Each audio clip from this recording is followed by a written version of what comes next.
Listen, I hate losing, but I love this because this is. I just feel like this is what we're all about, and we're back to reality.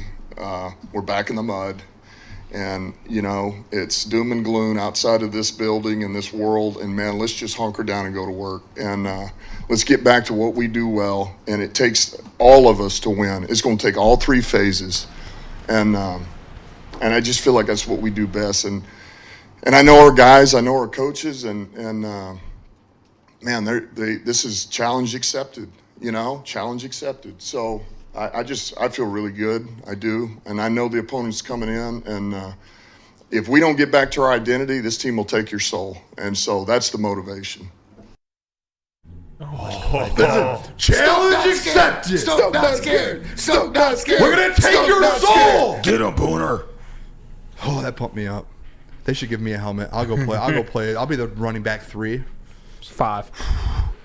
I'll go out there and play. I mean, Dan Campbell right there just pumps you up. This is why he is the leader of this football team. That man's going, hey, we're going to go out and take people's souls. We're bringing this identity back. You could tell last week when things were going bad, you could tell that identity left a little bit. That wasn't the Lions team week 1. You could tell the turnovers, the defense not stepping up and getting a stop. It felt like in the second half there, I don't know how many times, and I didn't even think of this. Remember last year when we were like, they didn't punt once? I don't know how many times they punted in the second half, but it felt like they did not, and it felt like anything they had. Yeah. And we didn't take the Seattle Seahawks soul at all. And I think that's the identity the Detroit Lions need to find, because last year at 1-6, they ended up deep in real. They went deep into their soul, and they took their own soul out, and they said, "Listen, we need to get back to being a dog."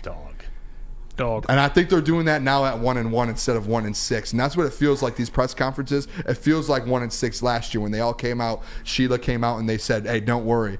We're getting back to business here." Interesting you said I that. love that clip. Yeah, Oh, my gosh. By the way, I think their only punt in the second half was the last one right near the end of regulation, or about 3 minutes to go, to Khalif Raymond, where he ran it back 16 yards. But I'm glad you said that about what it felt like to you, because to me, I go back to his opening press conference. It was a kneecap speech, but just looking at Coach Dan Campbell, and he seemed nervous, he seemed flustered. This was his first time addressing the team. He seemed calm and grounded in this, where everybody around the organization, everybody outside of the organization, I should say, we're hearing the SOL stuff, we're hearing the panic. Dan Campbell seemed calm. He seemed all right. We're just stay the process. Yeah, I might